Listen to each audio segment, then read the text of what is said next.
Welcome, welcome everyone to worship this morning.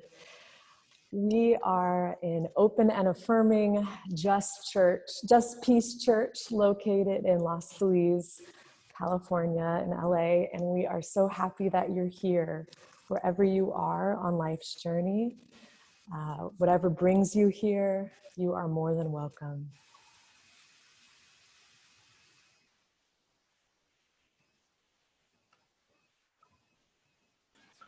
And hello, I'm Vince. I'm today's moderator. We're going to start worship with a young person ringing the bell. Would that be Jimena? Unmute yourself. Unmute yourself. Okay.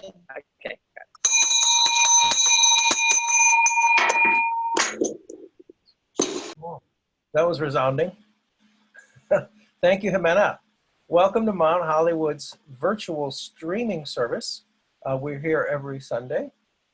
We begin at 10:30 a.m. Pacific time. And for those visitors from afar, which I guess is everybody this week, when we're on streaming, welcome. And for those who are visiting us for the first time, welcome as well. We're glad to see you here. We usually start the Sunday services by asking if there's any community announcements from our community at large. Anyone have an announcement today? I have an announcement. Hi, can you hear me? Oh, Leslie, hi. Yes. There is a green meeting today in the garden at 1, and we'll have a discussion on Cathedral on Fire, the UCC Handbook on Climate Change, and a friendly book exchange. That's 1 o'clock in the garden. Social distancing, masks, of course. Thank you. Oh, okay, thank you. I'm sure Joe has an announcement. A couple announcements. Well, if you all look to the one that says Donna, it's not the Donna that attends our church. It's the other Donna, my mom. She's holding up a sign, so that's for tomorrow. Woohoo! Yay! The other announcement, of course, you may have already heard. Autumn and I are getting married, and you're all invited. August 15. It's 2 weeks from yesterday. It's going to be Zoomed, so we invited the world. It's going to be just log into Zoom and watch, and we're going to make it fun. We found a really a house full of a lot of character in the Silver Lake area. It's not going to be traditional. It's going to be full of color. So, and Reverend Ann Conan will be our whatchamacallit, presider, minister for that. Okay, so that's what's going on there. Look forward to that in 2 weeks. David Weinreb, you can unmute yourself and make your announcement. Can we sing Joe happy birthday early? If he'll play, I guess. Ready? 1, 2, 3. Happy birthday to you. Happy birthday to you. Happy birthday, Dear Joe. Happy birthday to you. Any more? Thank you very much. That was perfect. I thought so too. You're all hired for choir next year. Any other announcements from our community? Carmen? Yes, from the Green Team today, a bit of information. This administration in Washington continues to use the COVID-19 crisis to roll back pollution restrictions as favors to dirty industries, and thereby increasing the number of people who are susceptible to the novel coronavirus. See Natural Resources Defense Council's report at nrdc.org. Thank you. Thank you. I also have an announcement. Leadership is meeting this Tuesday at 7 p.m. via Zoom. Okay, thank you. Anyone else have an announcement to make? David, again, unmute yourself and share. Very important. There are 5 green peppers in the garden right now. Thank you. Are they yours? Are they ours for the picking? They are. Okay. So, and they're ripe and ready? Okay. So Mount Hollywood picked a pick a pepper and pickled it. Any other announcements? Everyone's laughing uproariously, but it's muted. Oh well. Got to get used to this new venue. Who else is ready here? All right. I don't see anyone else with an announcement, and so we will move into our gathering prayer. I will start, and at the very end, I will ask people, whether you're muted or not, to gather along at the very end. Listen, I have a story to tell. A story of a God who longed for justice. A story of a God who pushed back the waters to make dry land. A story of a God who would not take no for an answer when it came to the safety of God's own. For God's people were suffering. God's people were crying out. God's people were shackled and bound by oppression. God said to Moses, "Speak, let my people go." And Moses spoke over and over again. Moses stood up for justice, but over and over again, Pharaoh said no.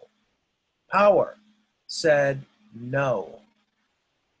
The path to justice is never easy, is it? The path to change is never a straight line, is it?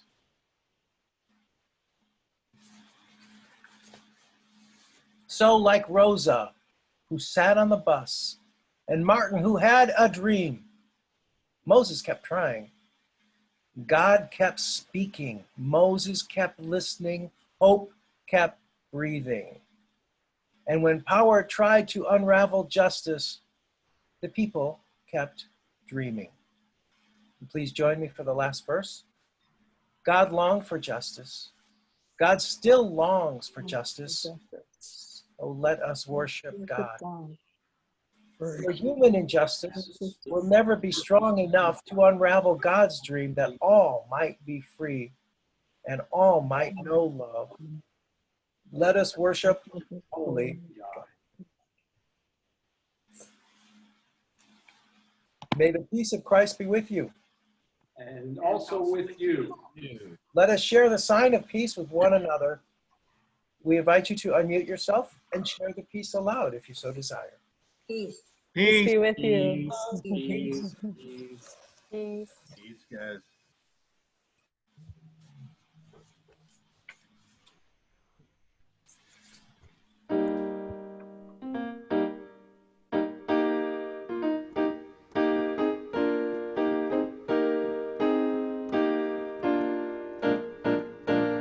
Amen.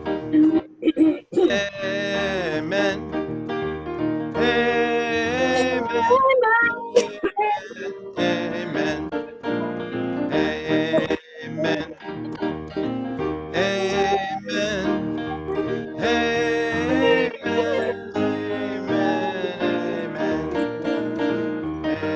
Amen. Amen. Amen.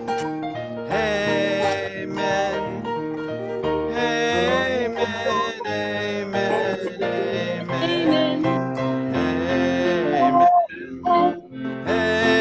Amen.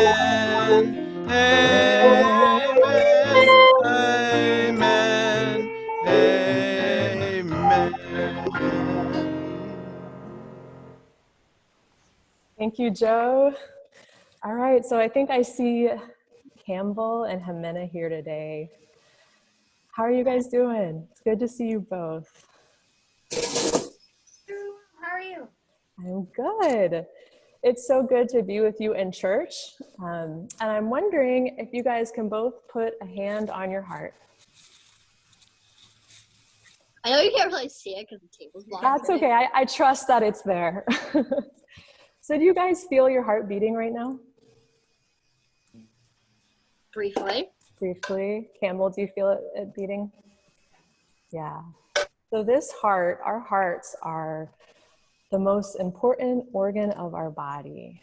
They control the oxygen and the blood, right here. And today we are about to hear a story about Pharaoh. And in the story that Vince is about to read, they talk about Pharaoh's heart a lot. And this is the word that they use. Can you guys see this? Is it backwards? What does it say? I don't see anything. Is it backwards? Okay, it says hardened heart. Oh, wait. I got, Hardened heart. So, Yeah. oops. What do you guys think about when you hear that word, a hardened heart? What does that mean to you? In a way, it seems kind of depressing. Depressing. Like, yeah. What about you, Campbell? Does any word come to mind when you hear that hardened heart? Yeah. Kind of, what's, hard, you I think can get through, kind of rock-like. And we're going to talk about Pharaoh's hardened heart. And I like that description, Jimena. So the opposite of hardened heart is this. Can you guys see this word? Softened heart, yeah. Softened heart. Softened heart. What do you guys... Yeah. What do you guys think about when you hear the word softened heart? I feel like it's like letting your guard down in a way. Yeah. Like because you trust someone, so you're just letting your guard down. That's kind of what I think of. Absolutely. I love that. Camel, do you think of anything when you think of the words, when you hear softened heart?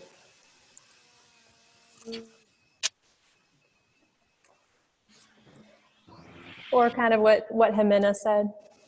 Yeah. Yeah, absolutely. Well, what's really interesting to me is those hearts that our hearts that we were holding earlier, God actually designed our hearts to be squishy and soft so that it can take in blood and pump it to the rest of our bodies. So if it were hard, like a rock, like what we talked about earlier, it wouldn't be able to keep us alive. So when we think of a softened heart, it's not just physically soft, but it's also soft in the sense of what Jimena said. Open to love and to feelings, not have your guard up. That's the way that God designed our hearts in so many ways. And so we're going to hear about that in our scripture and in my reflection later. All right. So would you guys want to do a pinky prayer? Everyone, finger up. Like used to doing it well, you're usually time. All right. Dear God, thank you for making our hearts soft and open. Help us remember that if we're having a hard time, we can touch our heart and remember that God made it and made us for love. Amen.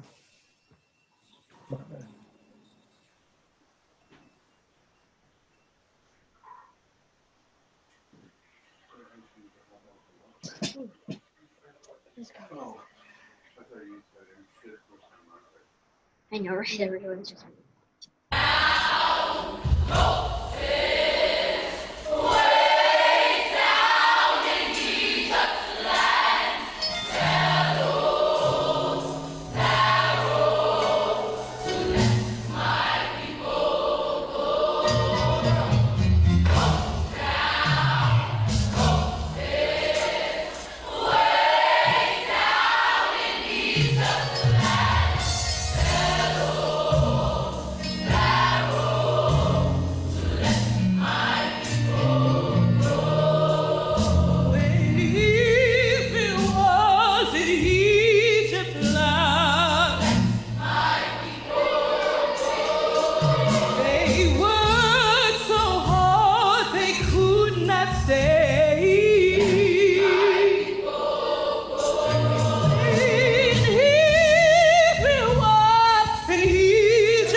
Wow.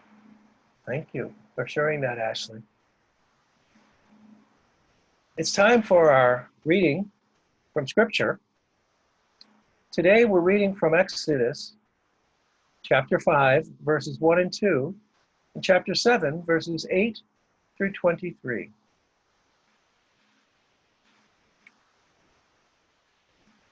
Afterward, Moses and Aaron went to Pharaoh and said, "Thus says the Lord, the God of Israel, let my people go so that they may celebrate a festival to me in the wilderness." But Pharaoh said, "Who is the Lord that I should heed him and let Israel go? I do not know the Lord. I will not let Israel go." The Lord said to Moses and Aaron, "When Pharaoh says to you, 'Perform a wonder,' then you shall say to Aaron, 'Take your staff and throw it down before Pharaoh, and it will become a snake.'" So Moses and Aaron went to Pharaoh and did as the Lord had commanded. Aaron threw down his staff before Pharaoh and his officials, and it became a snake. Then Pharaoh summoned the wise men and the sorcerers and also the magicians of Egypt. And they did the same by their secret arts. Each one threw down his staff, and they became snakes. But Aaron's staff swallowed up theirs. Still, Pharaoh's heart was hardened, and he would not listen to them, as the Lord had said. Then the Lord said to Moses, "Pharaoh's heart is hardened. He refuses to let the people go. Go to Pharaoh in the morning as he is going out to the water. Stand at the river bank to meet him and take in your hand the staff that was turned into a snake. Say to him, 'The Lord, the God of the Hebrews, sent me to you to say, let my people go so that they may worship me in the wilderness. But until now you have not listened. Thus says the Lord, by this you shall know that I am the Lord. And see, with the staff that is in my hand, I will strike the water that is in the Nile, and it shall be turned to blood. The fish in the river shall die, the river itself shall stink, and the Egyptians shall be unable to drink water from the Nile."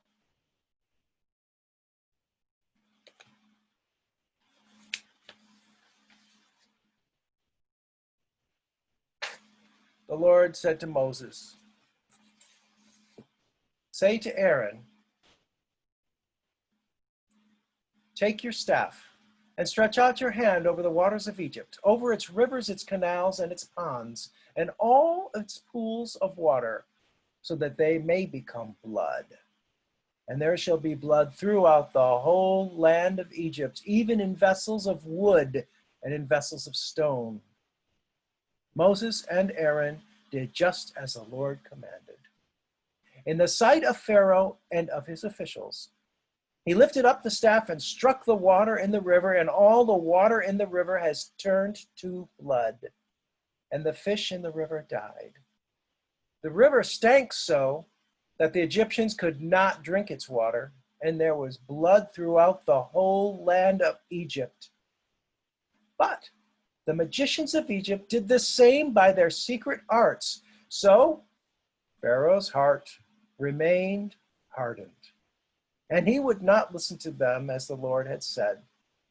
Pharaoh turned and went into his house, and he did not take even this to heart.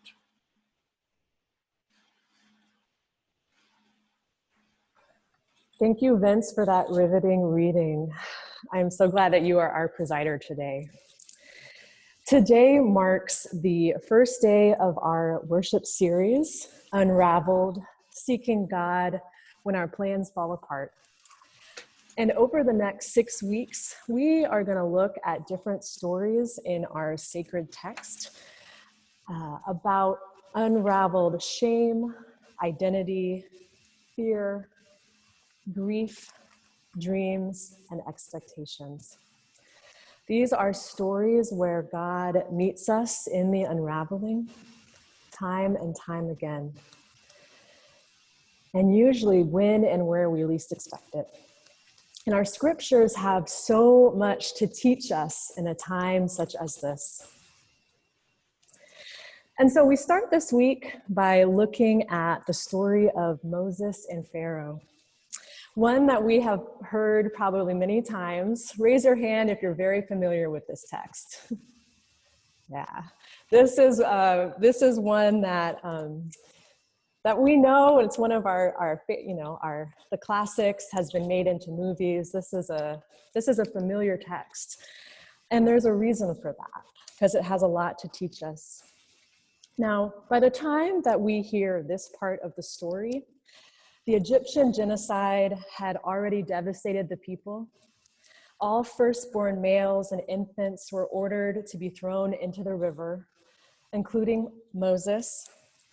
Shiphrah and Puah, midwives, amazing midwives, briefly halted this order by saying no to Pharaoh and yes to God, perhaps the first act of civil disobedience known and recorded.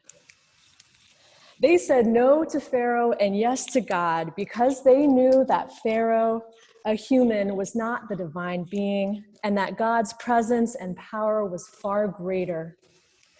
These two fierce women, who disappear from the pages of our text after this, but whose presence and courageous action perhaps empowered the mother of Moses to own her own resistance, to save her son, setting the course and making this story that we heard today possible. The Israelites had been through centuries of exploitation, enslavement, ruthless oppression, and exile. And God called Moses back to Egypt to mediate between God and God's people, between God and Pharaoh, saying, I am sending you to Pharaoh to bring my people out of Egypt. Do not be afraid, for I am with you. God had given Moses the commandment to see it through. Now, while Vince was reading, I'm not sure if you noticed, but there was an illustration of Pharaoh on the screen and on our program today. And it was created by Reverend Laura Wright Pittman. Pharaoh is dressed in a garb that shows his privilege and his wealth. On his head, a snake, and behind him, the sea that will eventually drown his army, and representations of the plagues that his people will suffer from: frogs and flies and locusts, boils and blood and hail. Pharaoh's hand is clenched over his heart tightly, blocking it, and he's staring straight ahead. The artist named this piece the anti-creation narrative. The anti-creation narrative. For our biblical story in Genesis starts with a beautiful creation narrative from which God creates the heaven and the earth, darkness and light, the skies and the water, creatures of every kind, and then God creates humans in God's image. And God saw that it was good. Indeed, it was very good. And so this image that we see of Pharaoh represents the anti-creation, the anti-life, anti-God. Pharaoh is literally unraveling God's plan of creation God's plan of goodness, unraveling the promise that God made to Moses in the desert, a promise of justice and liberation for all of God's people, a promise of abundant life. And so when Moses asks Pharaoh to let his people go so they might worship God, Pharaoh refuses, God instructs Moses and his brother Aaron to try to convince Pharaoh otherwise, first attempting to show Pharaoh the power and wonder of God. And when this did not work, they went back to strike the river, turn it bloody, killing the fish and making the water undrinkable, much like the shedding of the blood of God's people. Now, Pharaoh is not impressed and enlists his own magicians to do the same, even at the cost of his own people's suffering. Pharaoh's heart will not budge. Pharaoh is a leader who has the opportunity after opportunity to do what was right. And every time his control, his love of power, his enmeshment in a system that he benefited from, perhaps his fear dissuades him. There are times in our lives where we too see glimpses of pharaohs in ourselves. I know I see glimpses of Pharaoh in myself. Times when my need for control, especially now, overshadows our deep desire to know God. When so many things feel out of our control, when we are frantically trying to adjust and adapt and wrap our brains around a new way of being that is really hard, when our need to manage the unknown distance us from the abundance of God, that is a glimpse of Pharaoh. As Wright Pittman reminds us, I believe Pharaoh's hardening heart is prophetic. This narrative reveals to us how a person clinging to power can literally unravel creation, God's creation. Pharaoh may have chosen to maintain his hard heart, but what we know as people of God, what we know to be true is that our softening our hearts leads us to closer union with God's people and ultimately with God. We have that choice.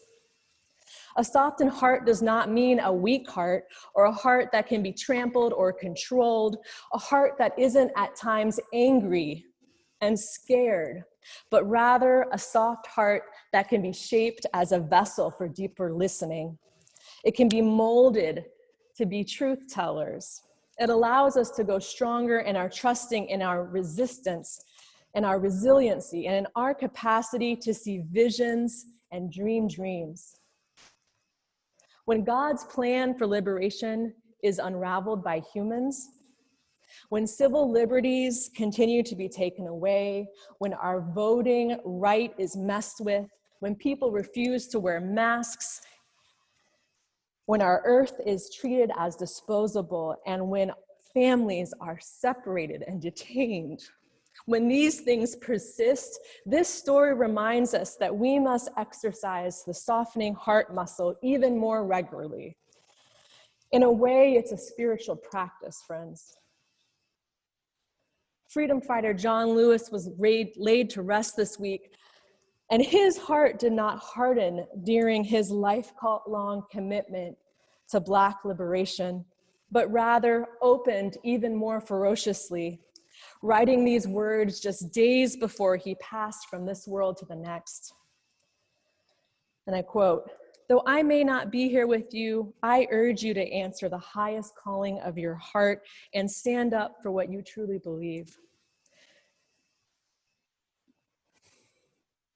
When historians pick up their pens to write the story of the 21st century, let them say that it was your generation who laid down the heavy burdens of hate at last, and that peace finally triumphed over violence, aggression, and war. So I say to you, walk with the wind, brothers and sisters, and let the spirit of peace and the power of everlasting love be your guide. Friends, the Exodus story is long. We know that. It stretches many chapters. And as the story continues to unfold, we are reminded that humans' unraveling of God's dream is not strong enough to impede on God's promise of freedom. Humans' unraveling of God's dream is not strong enough to impede God's promise of abundance. Humans' unraveling of God's dream is not strong enough to impede God's promise of liberation. So today and tomorrow and in the weeks and months that unfold, let us practice our faith. Let us practice our stories. Let us live our stories and soften our hearts in resistance and remember that our God is a God of the people. Amen.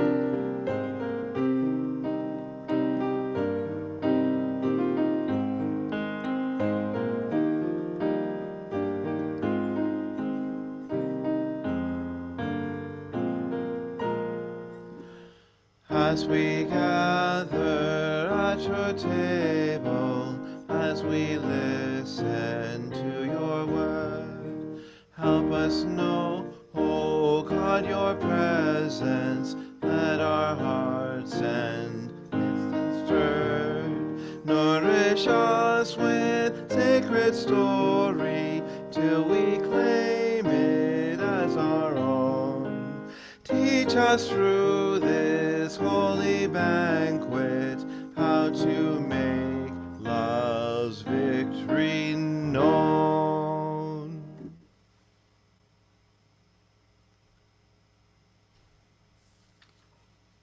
I invite you to gather something to eat and something to drink as we celebrate the sacrament of communion together. Christ's invitation is really simple. Sit down where you are. You don't need to run off somewhere else. You don't need to be inside a familiar sanctuary. Communion with Christ happens exactly where you are.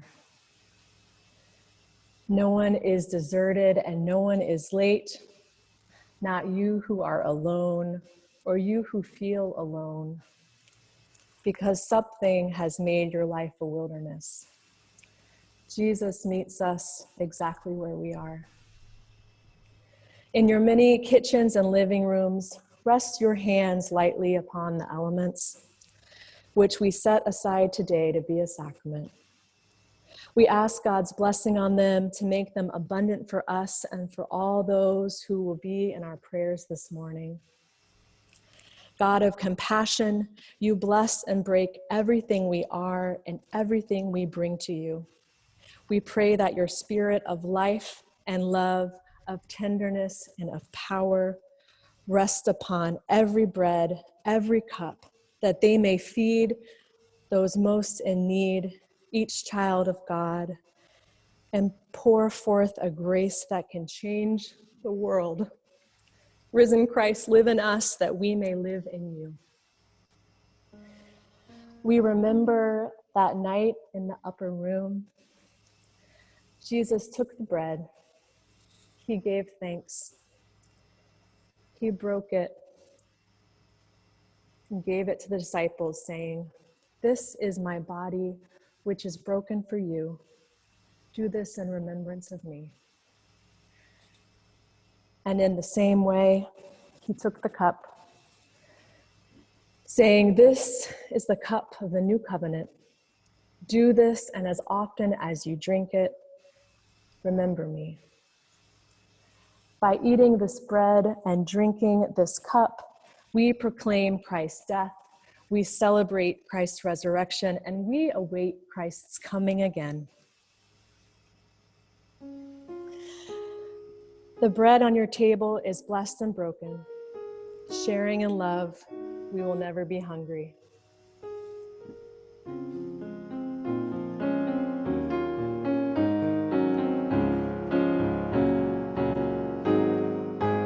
Let us break bread together on our knees.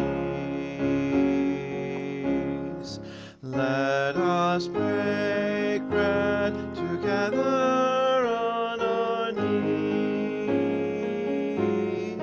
When I fall on my knees with my face to the rising sun, my God, have mercy on me.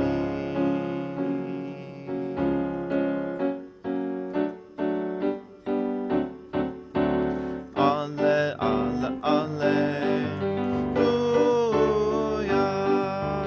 Alle, alle, halleluja. Alle, alle, halleluja. Halleluja, halleluja. Alle, alle, halleluja. Alle, alle, halleluja. Alle, alle, halleluja. Halleluja. Halleluja.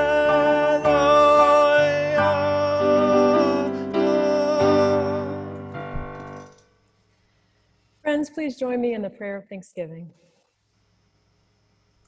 As one body, we lament with those who lament. We hope with those who hope. We live with suffering. We live with beauty.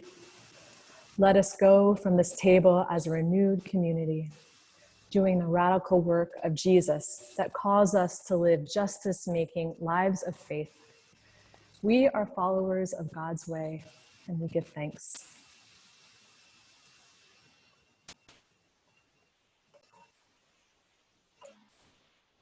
It is now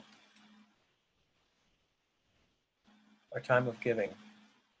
We have the opportunity at this moment to participate in our church life in a very meaningful manner by sharing our direct financial support.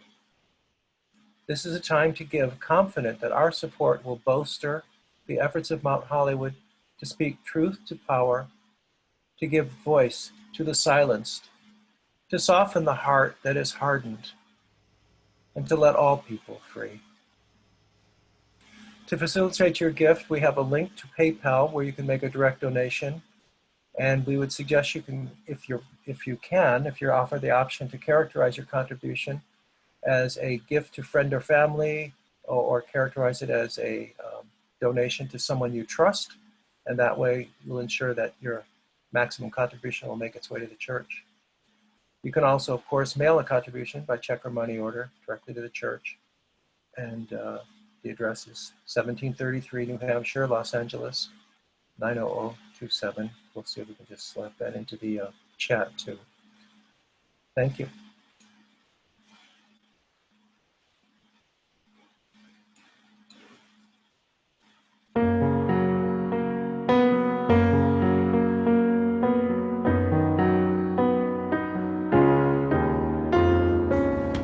I, the Lord of sea and sky, I have heard my people cry, all who dwell in dark and sin, my hand will shake.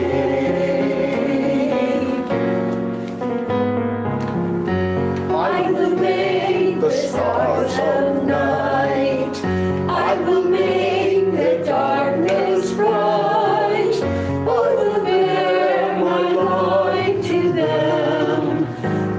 Shall I send? Here I am, Lord.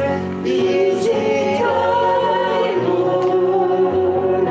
I have heard you calling in the night.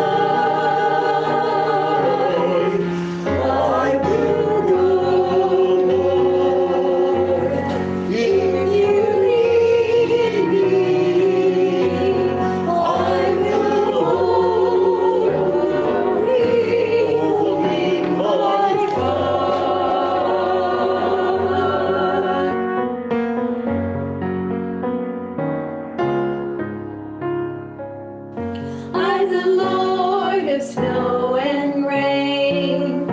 I have borne my people's pain. I have wept for love of them.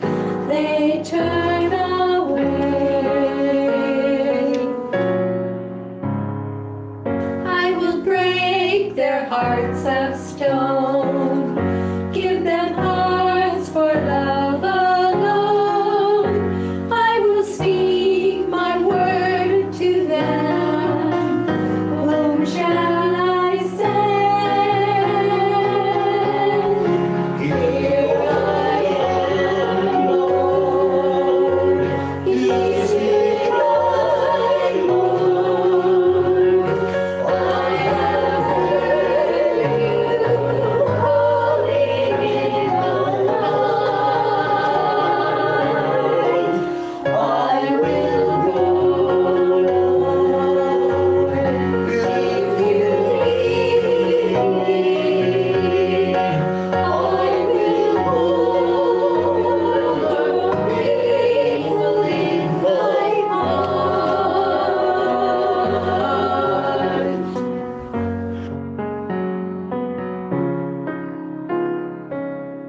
I, the Lord of wind and flame, I will tend the poor and lame. I will set a feast for them. My hand will sing.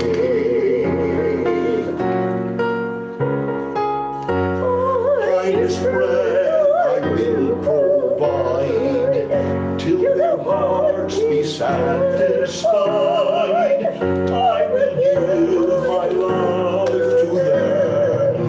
Whom shall I send? Here I am, Lord. This is I, Lord. I have heard you calling in the night. I will go, Lord, if you lead me. I will hold your people in my heart.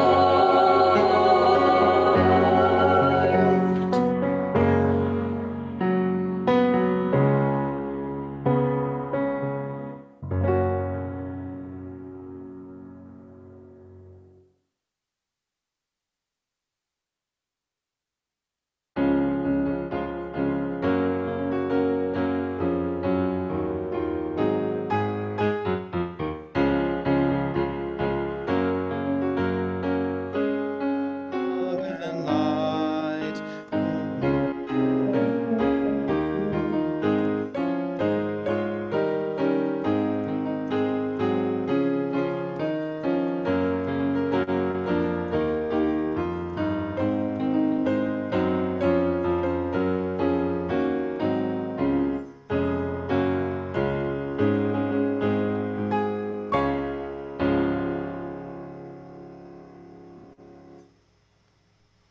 Thank you. We accept these gifts in humbleness, knowing that they will provide fuel to light the flame.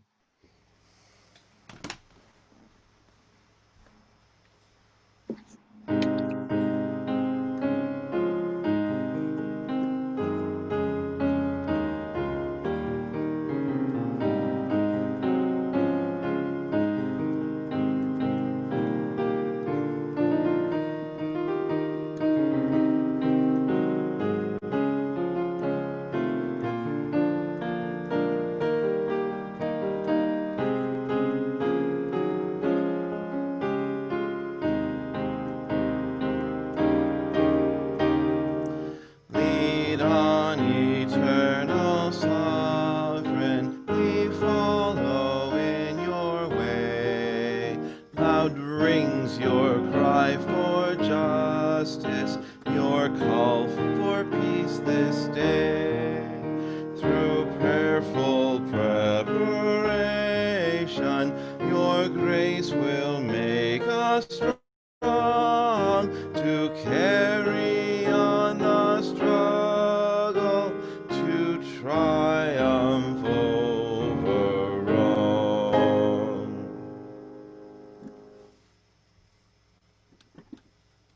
Do not discourage, friends.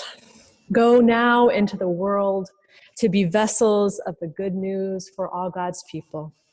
That justice is alive, that our hearts are open and tilted to the source of life, that we are never alone. Go now with the peace of Christ that passes our wildest understanding. Amen.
Good morning.